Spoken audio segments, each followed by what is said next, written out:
Rome and I just finished 5 days of seclusion.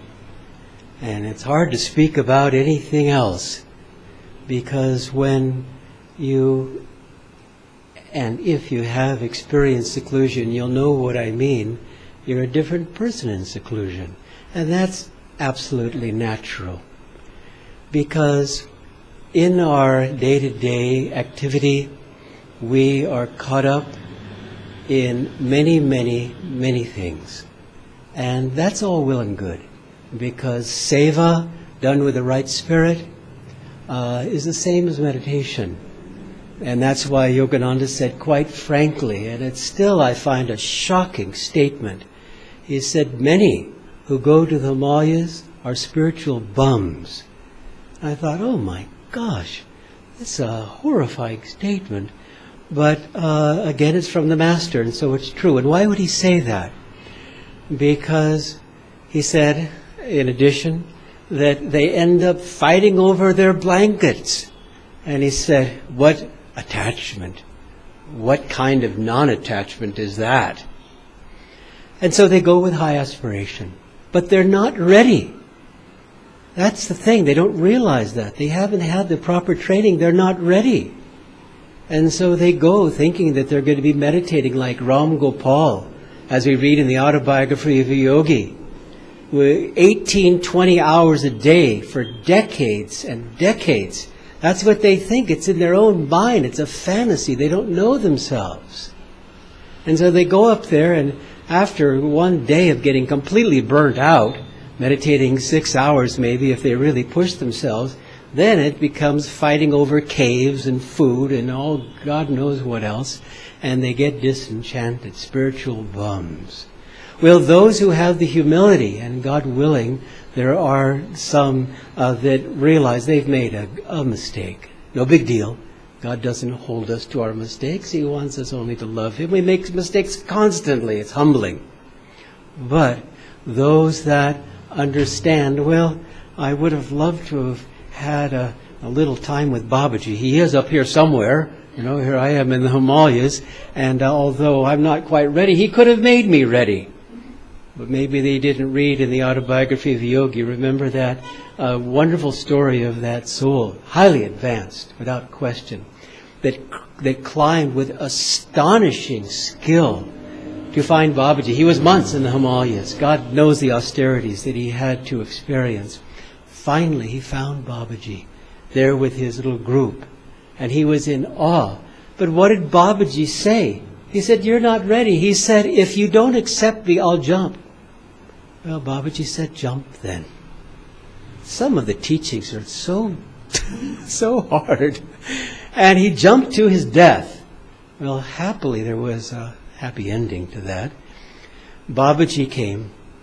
He had the disciples come and fetch him. Brought him back. He was dead, of course. And Babaji, as these great saints have the power, brought him back to life. And he said, very good. You have passed a very difficult test. Now you can be part of the flock. And then he said, let's go now. And off they went to another peak to meditate some more. Okay, fine. If you have that ability as a climber and that incredible courage and that extraordinary karma, fine. Go see if you could duplicate that story. Wonderful. And let us know if you ever come back to tell it. But for most of us, we need a balanced life. You know, I don't know if you have read about different souls that have had these extraordinary experiences where they, for some reason, are struck by lightning, hit by a car, many different situations, and they're dead. And off they go to heaven. But the amazing thing is they come back some days later, or hours or minutes later, to tell the story of what they experienced. And completely across the board. It's not, again, what you've accomplished when they get their life review, which is standard for all those that leave this plane and go to the astral and heavenly worlds. It's how much have you loved. And they come back, every single one of them, with their lives completely shifted. It's a polar shift. It's a radical shift. And all they want to do is to love. And I think, well, gee, shouldn't all of us seek to get run over by a car or something, so we can finally, get a little progress on the spiritual path. Of course, we don't want to do that. That would be a grave error. But then I think, well, okay, fine, that's understandable. But with this great and potent Maya, can't there be a weekend off in the span of a lifetime where you go to the heavenly regions? That certainly must be a reasonable request. Why can't we just have, or even a day? Well, we bargain for an hour. Just a little bit of time so that we can taste of reality. But who gets that? So, in comes seclusion. Seclusion is the price, as Yogananda said, for greatness. And why is that? Because unlike those that have gone up to the Himalayas and have found, much to their humiliation, that they weren't quite prepared to meditate those long hours and so on, save yourself the trip if you're not ready. And most of us are still working, again, on many things. It's going to be a while till that calling comes. Perhaps this lifetime, wonderful. Keep your options open. But meanwhile, seclusion has the power to really take you, in a way, to those regions of stillness. And that's what it's all about. That's what heaven is all about. This deep, deep experience beyond vibration. Where motion ceases, as Yogananda said, there God begins. And that's what we want. And so take a seclusion. The winter is perfect for that, because we get our cue from our clue from nature. The sap withdraws. And we think when we were little, all the trees are dying, if they're that type of tree. Some trees, of course, are evergreen. And we think, the trees are dying, and then someone comes and says, no. They're just resting. That's all. They're just resting. We think, very good. And then what a surprise then, if it's our first time experiencing this, the fresh leaves come out in spring, and the tree begins life anew. And so for us, we can take our clue from nature in the winter time, in the fall, and withdraw our energy. Anyone has the time, even if it's just for a half a day. We try to take a week in the winter and then a week in the spring. Why is that? Not everyone has that luxury. But a week before the summer comes and catches us up and spits out our bones with all the activity. And then in the winter time, then to just say, okay, now how did it go? Introspection is important. How did it go? How did this year go? The year by that time is about finished. And yet, if you don't have the time to take a week, then take a weekend. If you don't have time to take a weekend, we bargain around here. Maybe you've noticed, We're always bargaining with you. Who could meditate, a certain amount of time per day, half an hour? No problem. 10 minutes. No problem. 5 minutes. Do I hear 2 minutes? And you can laugh at that, and it is funny on one level. But on another level, it's very serious, because the minutes are more important than the years. It's right from the Master. And when we are able to establish a strong, regular practice of meditation, daily practice, where we vow, perhaps, not to miss, then we find that even if it's just a few minutes of meditation, we are dipping into reality. We're going to heaven. We are tasting of that inner stillness, as it says again in the Bible. Be still and know that I am God. And so with seclusion, even if you have just a few hours, then take the time and see what a difference it makes when you get away from all of the distractions that are constantly calling upon us. Oftentimes, I think, in this electronic age, especially here in Bangalore, who's running whose life? Are we in charge of the gadgets, or are they in charge of us? You get in trouble these days. You didn't answer my email. You didn't answer my text. didn't answer this, you didn't answer that. For goodness sakes, what happened to the good old knock at the door? And if nobody was home, so be it. It's not that way anymore. It's just not that way. And there's pluses and minuses, we will know. But for us, in seclusion, we are able to withdraw from all of that to a very great degree. And you could even have seclusion in your own home. We took the seclusion here in the center. It was fine. We've done that kind of thing many a time. It doesn't have to be some exotic place that takes hours and hours to get to. If you have the time, do it. No question. India is packed with enormously powerful places of pilgrimage. Highly recommended if you have the time. But if you don't have the time, then don't use that as an excuse. I can't get to Dakineshwar, so I guess I'll skip my seclusion this time around. Don't do that. And also, if you have a chance, then you can take part in a guided seclusion. And when we first offered guided seclusions, Roma and I, years ago, ran the seclusion retreat, which is our original property that Swami Kriyananda purchased. When first the idea came to do a guided seclusion, we thought, I wonder if anyone will come. It seems kind of strange to have a seclusion that's guided, which means with people when you're supposed to be alone. And I was skeptical, I must admit, although it had kind of a ring to it. Well, what was my surprise when there was wonderful participation? That was good. But in addition, to add to that, there were seasoned yogis that had been on the path for many years. And there are also, of course, those who were just getting started. They were probably like that little bird in the cage thinking, oh my gosh, the seclusion, thank God, it's guided. I have no idea. I would use my time otherwise. I'd just sit twiddling my thumbs, not knowing what to do, except can't wait to get out of seclusion. That would be about it. And so if there are opportunities to go into guided seclusion, where you have a framework, and there's times for meditation, and there's times for spiritual reading, and there's times for walking in a meditative way, all of those things, then take part. It can be a very, very good way, perhaps again, if you're new, to break that thought, as many people too have the thought around meditation. I don't want to get into this meditation stuff. It seems a little, strange. You just kind of sit there like a sphinx or something, and what is this? Even in India, there can be that silly thought.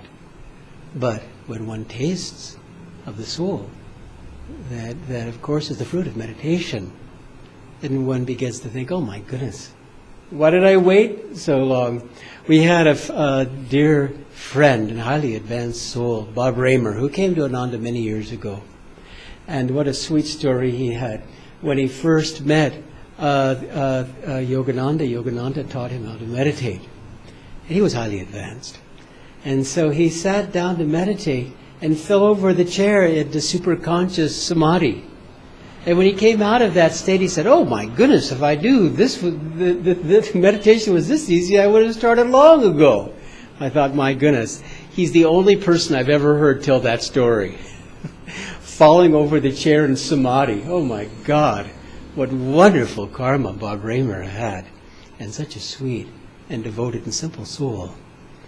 But nevertheless, we have to put to the side any resistance, anything that may keep us from going deeper. Because frankly, the last frontier is the exploration of our own souls. That's the last thing waiting us. We are now at the point of our spiritual evolution where we have experienced enough. And at one point, enough is enough. How many times do we have to eat, the full box of candy and walk around for the next few days with a tummy ache? How many times do we have to do this and that and the other thing? It's fine, as Yogananda said, to go after wholesome desires. He says, go after them, fine. But in the meantime, along with that, to begin to explore to the very depths of our being, our own soul. And that comes through meditation.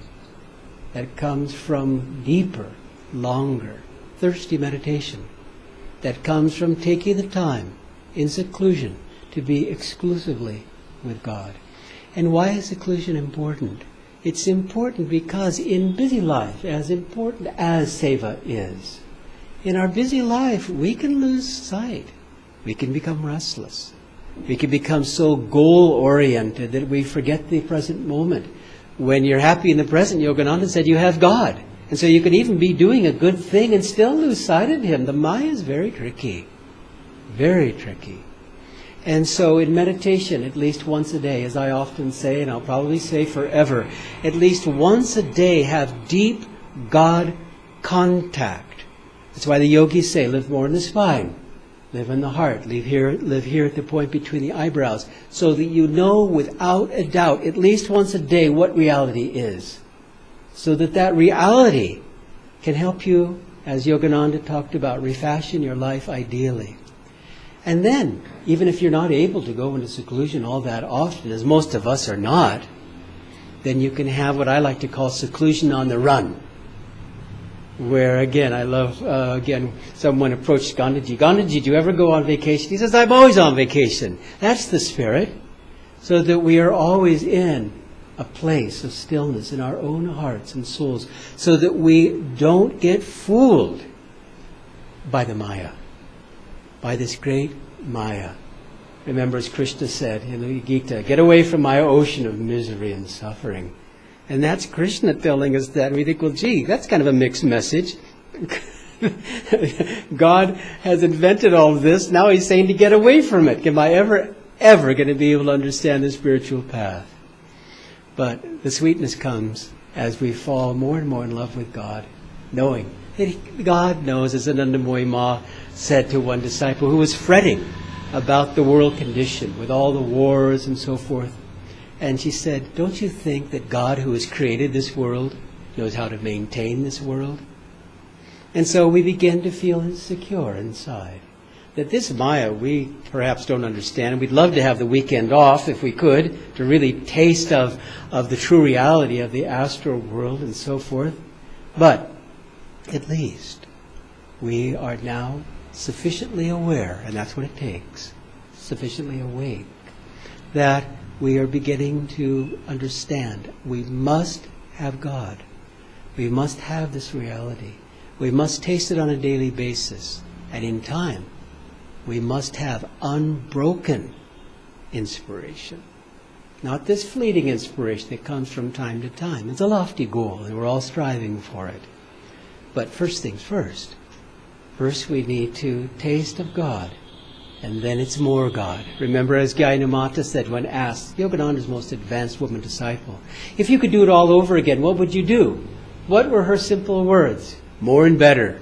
More and better. That was all. She wasn't saying, well, I'll preach to the multitudes or something. Just more and better. Fantastic. That's what we want. More and better in our meditation. More and better in getting our seclusion. More and better in our seva. More and better in extending ourselves charitably to others through prayer and other means. More and better. And so, take a seclusion. And if you happen to be like the little bird in the cage, it's a little concerned about what this seclusion stuff is all about, come and see us. And we'd be more than happy to share with you. Give you a little framework, a little security blanket as to what that might be, where you spend 2 or 3 hours or longer in seclusion with God. So, God bless you all. And getting up this morning so early, wow, as we changed the satsang time, 10 o'clock, wow, I didn't see anybody rubbing their eyes sleepily, so I'm proud of all of us for that. Okay.